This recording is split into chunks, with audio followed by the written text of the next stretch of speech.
Livro Um Amor que Vale a Pena, capítulo 8. A origem da raiva. O amor não se ira facilmente.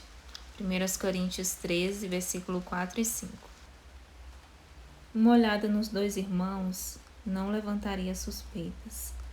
Vê-los hesitar no culto de adoração não causaria preocupação. Como muitos irmãos, eles tinham suas diferenças. Um era mais parecido com a mãe, o outro com o pai. Um tinha interesse em animais, outro em agricultura. Fora isso, eles eram parecidos, compatíveis um com o outro. Foram criados na mesma cultura, corriam nas mesmas colinas, brincavam com os mesmos animais, falavam o mesmo sotaque, adoravam o mesmo Deus. Então, por que um matou o outro? Por que houve o ataque violento? O que fez um irmão se voltar contra o outro e derramar o seu sangue? Por que Caim matou Abel? A resposta a essa pergunta esclarece uma pergunta maior. Somando, por trás da questão do assassinato está a questão da raiva. Por isso Caim se enfureceu. Gênesis 4 e 5. Na verdade, ficou furioso. Furioso bastante para matar. O que o deixou tão transtornado? A raiva em si mesma, por si só, não é pecado. A emoção foi ideia de Deus. Quando vocês ficarem irados, incita ele. Não pequem. Efésios 4, 26. É possível sentir o que Caim sentiu sem fazer o que ele fez. A raiva não é pecado, mas pode levar ao pecado. Talvez a sua raiva não o leve a derramar sangue. Mas será que ela deixa sensível, irritadiço, facilmente exaltado, pronto para se ofender? Você perde o controle? Esses termos não são meus, são de Paulo. De acordo com o apóstolo Paulo, o amor não fica irado, não guarda mágoas, não se ira facilmente, não guarda rancor. Caim teve todos esses sentimentos e outros mais. Por quê? Porque o pavio curto? Mais uma vez, o texto fornece a resposta. O Senhor aceitou com agrado Abel e sua oferta, mas não aceitou Caim e sua oferta. Por isso Caim se enfureceu, o seu rosto se transformou, porque ele se sentiu rejeitado. Gênesis 4, 4 e 5. Interessante, essa é a primeira vez que o sentimento de fúria aparece na Bíblia. Desse ponto até o final da Bíblia, esse sentimento aparece mais umas 400 vezes. Essa é a primeira ocorrência. Raiva e rejeição andam de mãos dadas. Essa não é a única vez que essa dupla aparece nas Escrituras. A raiva chamusca muitas páginas na Bíblia. E mais de uma vez a rejeição é acusada de incêndio criminoso. Os filhos de Jacó foram rejeitados pelo pai. Ele mimava José e negligenciava os outros filhos. O resultado disso? Os irmãos ficaram com raiva. Quando seus irmãos viram que o pai gostava mais dele, de José, do que de qualquer outro filho, odiaram-no e não conseguiram falar com ele amigavelmente. Gênesis 37, 4. Saul foi rejeitado por seu povo. O povo, ao escolher seu herói, escolheu o favorito, Davi, em detrimento do rei designado. O resultado disso? Saul ficou furioso. As mulheres dançavam e cantavam. Saul matou milhares e Davi dezenas de milhares. Saul ficou muito irritado. 1 Samuel 18, 7 e 8. O trabalho de Davi foi rejeitado por Deus. Seu plano de mudar a arca da aliança de lugar em uma carroça não agradou ao pai. E quando Uzá tocou no que não deveria tocar, Deus o feriu, e ele morreu ali mesmo. 2 Samuel 6, versículo 7. Davi, antes disso, estava com medo, mas depois ficou furioso. Davi ficou contrariado, porque o Senhor, em sua ira, havia fulminado Uzá. E Jonas, o camarada, tinha um problema com raiva do tamanho de uma baleia. Desculpe, não pude resistir. Ele não achava que os habitantes de Nínive mereciam compaixão, mas Deus achava. Deus, ao perdoá-los, rejeitou a opinião de Jonas. E como Jonas sentiu-se com a rejeição, Jonas, porém, ficou profundamente descontente com isso e enfureceu-se. Jonas 4:1. Não quero simplificar demais uma emoção complexa. A raiva tem muitas causas: impaciência, expectativas frustradas, estresse, árbitros que não conseguem ver um passe errado, mesmo que você pintasse na porta da garagem deles. Ops, desculpe. Foi um retrospecto de um jogo de futebol na escola de ensino médio. O acesso de raiva tem muitos estopins, mas de acordo com os relatos bíblicos, o mais intenso e perigoso deles é a rejeição. Um encontro estranho possibilitou-me ter experiência pessoal dessa fórmula. Seguia de perto minha esposa e filhas enquanto faziam compras. Assim é a vida de um pai de 3 moças. Não sendo eu mesmo um ávido comprador, costumo passar o tempo em que fazem a compra com o livro. Entramos em uma loja, elas procuravam liquidações e eu procurei cadeiras. Dica para os lojistas: algumas cadeiras reclináveis levariam maiores volumes de vendas nas liquidações. Contudo, essa loja específica não tinha cadeira. Era uma loja de bolsas, cara e snob, e que presumia que você nunca quereria sentar-se na presença das criações deles. Por isso, encontrei um canto, sentei-me no chão e entrei no mundo da fantasia. Levantei os olhos e vi um par de sapatos bico fino de saltos altos. Olhei para cima, vi uma funcionária com cabelos, com franja e óculos e armação preta e grossa. Não sente no chão, disse ela. Pensei que ela estava com pena de mim.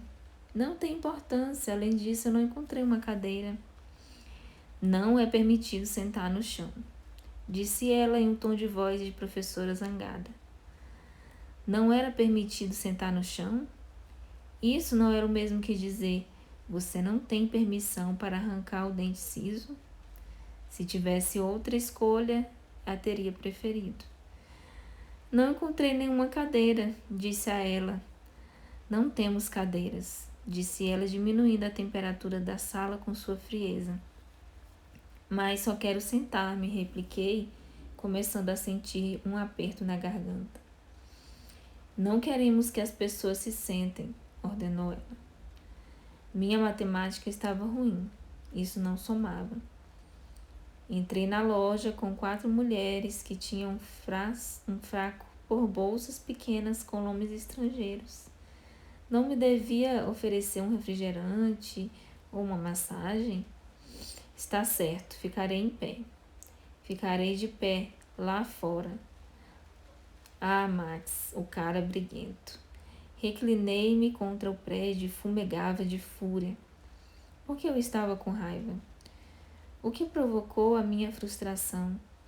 No esquema panorâmico das coisas, esse evento não provocaria nenhum movimento no ponteiro que indica os abalos sísmicos.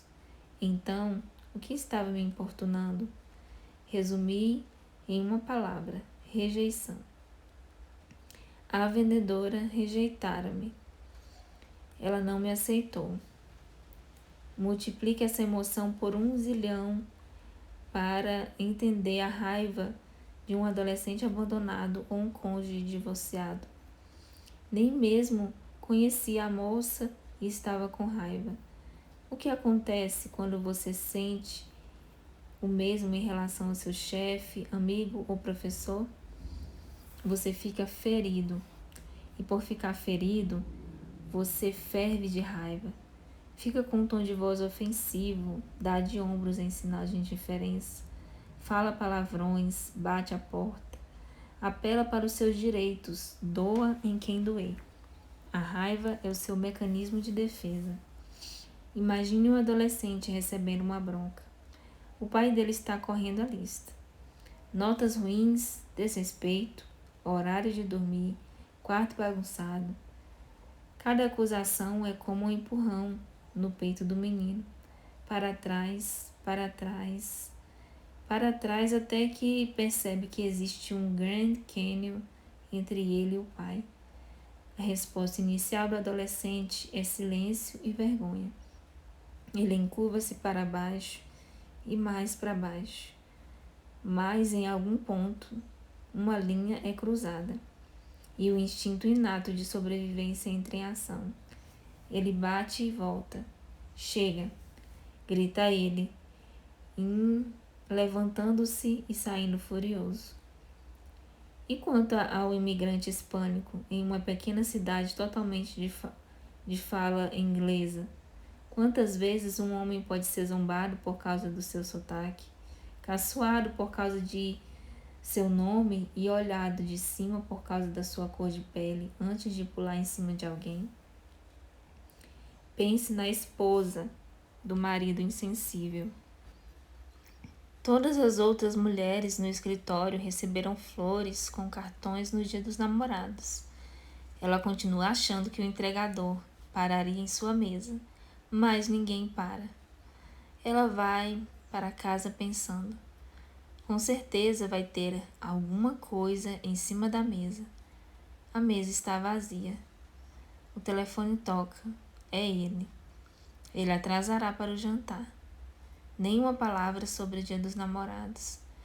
Ele esqueceu. Como ele poderia ter esquecido?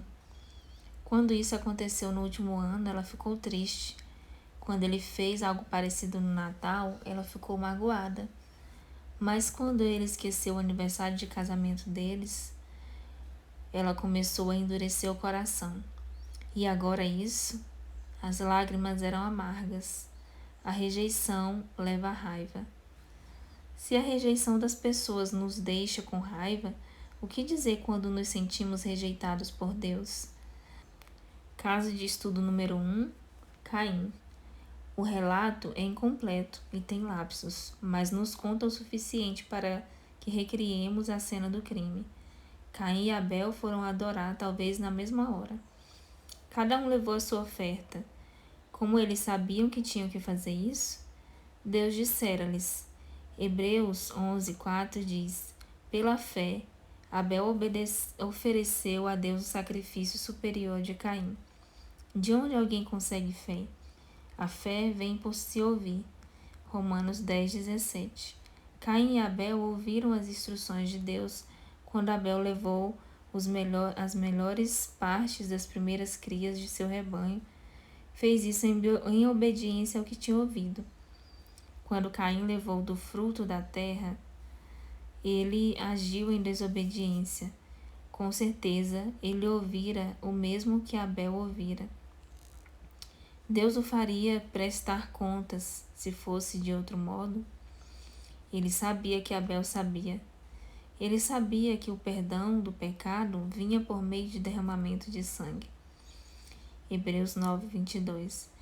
Mas ainda assim ele ficou com raiva porque Deus devolveu o seu sacrifício sem abri-lo. Deus advertiu para ter cuidado. Deus perguntou a Caim: por que você está furioso? Por que se transtornou seu rosto? Se você fizer o bem, não será aceito? Mas se não fizer, saiba que o pecado ameaça a porta. Ele deseja conquistá-lo, mas você deve dominá-lo. Até esse ponto da história, Caim não tinha pecado. Bastava uma dose de humildade e ele teria ficado bem. Mas Caim tinha outros planos. Disse, porém, Caim a seu irmão Abel: vamos para o campo. Quando estavam lá, Caim atacou seu irmão Abel e o matou. Gênesis 4:3-8. Caim desistiu. Ele desistiu de Deus, ele desistiu de sua capacidade de agradar o Senhor e ele desabafou a frustração em cima de Abel. Caim poderia ser associado à frustração do missionário que estava lutando e que escreveu esse texto. A exigência de Deus para mim é muito alta. Sua opinião a meu respeito é muito baixa. Não tenho como viver a não ser sob censura dele. O dia todo ele me censura. Por que você não ora mais? Por que você não testemunha mais? Quando você vai aprender a autodisciplina? Como você pode se permitir ter esses pensamentos perversos? Não faça isso, não faça aquilo. Quando eu me dou conta do que está acontecendo, raramente uma palavra, um sentimento, um pensamento ou uma decisão minha que Deus realmente goste. Muitos escrevem cartas como essa, se não com caneta e papel, pelo menos em pensamento. Caim poderia ter escrito: não consigo satisfazer, trabalho no campo, trouxe minha colheita, dei o meu melhor e não foi o suficiente. Outros poderiam escrever: por que Deus não ouve as nossas orações? Vamos à igreja, pagamos nossas contas, mas ainda assim o berço está vazio. Por que Deus não me dá um emprego? Não fiz nada de errado. Pessoas que amaldiçoam têm emprego. Serviu por todos esses anos e não consigo nenhuma entrevista de trabalho. O que eu tenho de fazer para ser perdoado? Não tenho de passar o resto da minha vida. Tenho de passar o resto da minha vida pagando por um erro? Esses pensamentos te irritam, provocam a sua raiva, fazem você estourar com os indivíduos de mente rasa como Abel, que fazem metade do trabalho, mas conseguem todas as bênçãos. Pare um segundo. Você acabou de fazer a descoberta? A luz avança. Pela primeira vez, você descobriu a origem da sua raiva? Sua amargura pode ser rastreada até um sentimento de rejeição divina? Se sim, fico contente em dizer-lhe isso. Ao encontrar a causa, você também encontrou a cura. Quando quero realmente que alguém me ouça, avanço a minha cadeira um pouquinho na direção da pessoa e abaixo a voz. Se você e eu estávamos tendo uma conversa sobre raiva, é nesse ponto em que eu avançaria a cadeira e falaria a seguinte sentença tão suavemente que você teria que encurvar-se para a frente para me ouvir. Portanto, se incline um bocadinho e ouça esse pensamento. Se a rejeição causa raiva, a aceitação não a curaria? Se ser rejeitado pelo céu o deixa furioso com os outros, a aceitação pelo céu não poderia estimular a amar os outros? Este é o princípio 747. Lembra do versículo? Aquele a quem pouco foi perdoado, pouco ama. Pode substituir a palavra perdoado por aceito e manter a mesma integridade da passagem. Aquele a quem pouco foi aceito, pouco ama. Se acharmos que Deus é duro, injusto, adivinhe como trataremos as pessoas, de modo duro e injusto. Mas se descobrirmos que Deus nos envolveu em um amor incondicional, isso faria diferença? O apóstolo Paulo diz que faria. Conversemos um pouco sobre isso. Paulo passou de truculento a meigo. Paulo, antes de Cristo, chiava de raiva. Ele devastava a igreja. Paulo, depois de Cristo, estava repleto de amor. Um maníaco desvairado poderia escrever essas palavras? Para os coríntios: sempre dou graças a meu Deus por vocês. Para os filipenses: os tenho em meu coração. Tenho saudade de todos vocês com profunda afeição de Cristo Jesus. Para os efésios: não deixo de dar graças por vocês, mencionando-os em minhas orações. Para Colossenses: sempre agradecemos a Deus, o Pai de nosso Senhor Jesus Cristo, quando oramos por vocês. Para Tessalonicenses: fomos bondosos quando estávamos entre vocês, como uma mãe que cuida dos próprios filhos. O coração dele era um universo de amor. Mas e quanto a seus inimigos? Uma coisa é amar seus colaboradores, mas Paulo amava os que o desafiavam. Em Romanos 9, 1-3 diz: Eu até desejaria ser amaldiçoado e separado de Cristo por amor dos meus irmãos, os de minha raça. Em todas as ocasiões que ele teve de entrar nas sinagogas dos judeus e ensinar, ele o fez. Seus acusadores bateram nele, apedrejaram-no, prenderam-no, zombaram dele. Mas você consegue encontrar uma ocasião em que ele tenha respondido desse jeito? Em que ele tenha perdido o controle? Em que ele tenha tido um excesso de raiva? Esse é um homem diferente. Sua raiva evaporou-se. Sua paixão é firme. Sua devoção é inquestionável.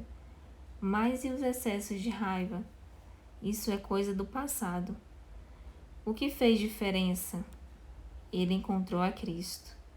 Ou, para usar a frase dele, ele estava escondido em Cristo. Agora, a sua vida está escondida com Cristo em Deus. Colossenses 3:3. A língua chinesa tem um símbolo notável para essa verdade. A palavra justiça é a combinação de dois desenhos. Em cima tem o cordeiro, embaixo do cordeiro tem uma pessoa. O cordeiro cobre a pessoa. Não é essa a essência da justiça? O cordeiro de Cristo sobre o Filho de Deus? Sempre que o Pai olha para você, o que ele vê?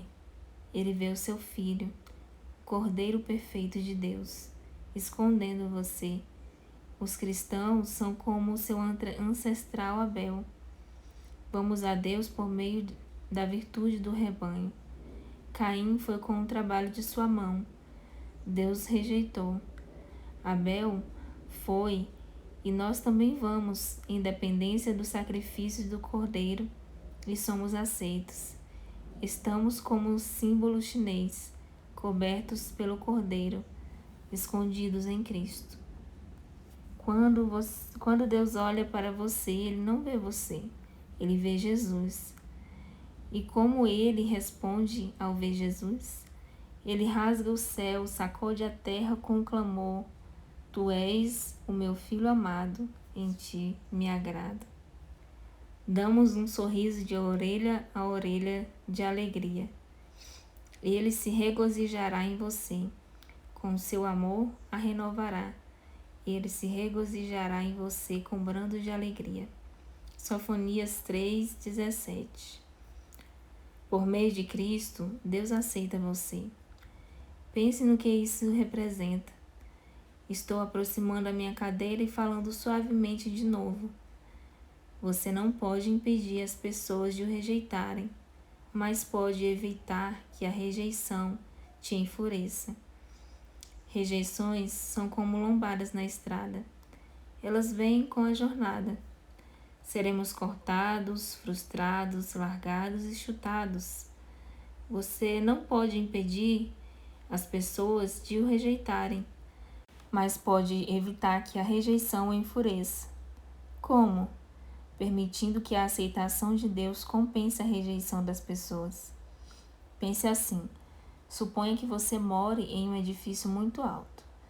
No peitoril da janela da sala há uma margarida solitária. Essa manhã você pegou a margarida e colocou no seu terno. Uma vez que você tem apenas uma flor, essa é uma margarida especial. Mas tão logo você sai do apartamento, as pessoas começam a pegar as pétalas da margarida. Alguém pega o seu assento no metrô. Lá se vai uma pétala. Você é acusado pelo relatório ruim de um colaborador. 3 pétalas. A promoção é dada para alguém menos experiente, mas com aparência de grande atleta. Mais 3 pétalas. No fim do dia, resta-lhe apenas uma pétala. Ai da alma que ousar se aproximar dela. Você está a apenas uma pétala de estourar. E se o cenário for levemente alterado? Acrescentamos um personagem. O homem gentil que mora no apartamento ao lado do seu, é dono de uma floricultura localizada na esquina do prédio. Toda noite, a caminho de casa, ele para no seu apartamento com um buquê de flores frescas, imerecidas, mas irresistíveis. Não são flores que sobraram, são arranjos top de linha.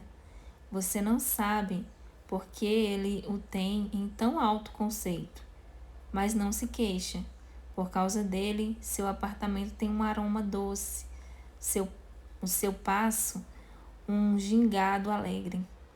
Se alguém estragar sua flor, você tem uma cesta cheia de flores para substituí-la. A diferença é imensa e a interpretação é óbvia. Deus inundará o seu mundo de flores. Todos os dias ele entrega um buquê em sua porta. Abra-o, pegue-as. Assim, quando sentir a rejeição, não sentirá despedaçado. Deus pode ajudá-lo a se livrar da raiva.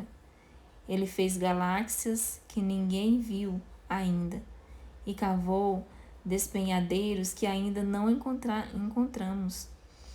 O Senhor cura todas as suas doenças. Você acha que a aflição da raiva está entre essas doenças? Você acha que Deus pode curar o seu coração raivoso? Você quer que Ele o cure? Essa pergunta não é uma pegadinha. Ele faz a mesma pergunta a você que fez a um inválido. Você quer ser curado? Nem todo mundo quer.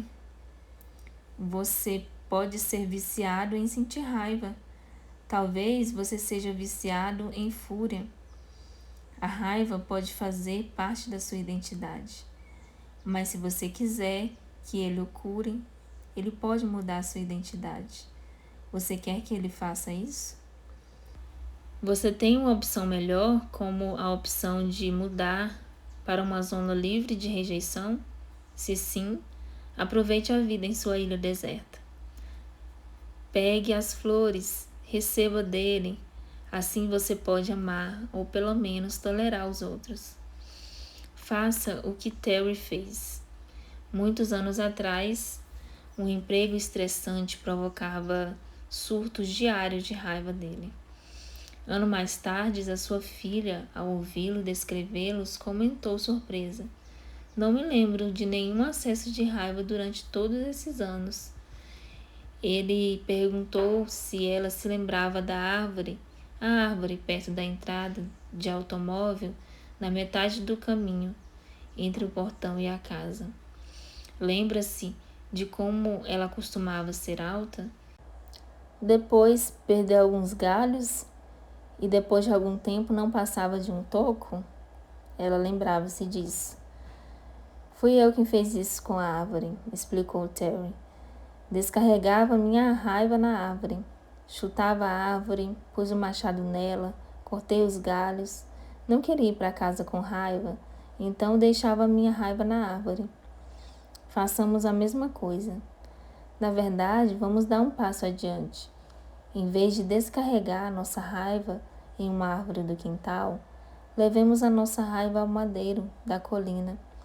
Deixemos a nossa raiva no madeiro do Calvário. Quando os outros o rejeitarem, deixe Deus aceitá-lo. Ele não está desaprovando, ele não está bravo. Ele alegra-se a seu respeito e canta. Tome um grande gole do amor dele e acalme-se." Esse foi o capítulo 8 do livro O Amor que Vale a Pena.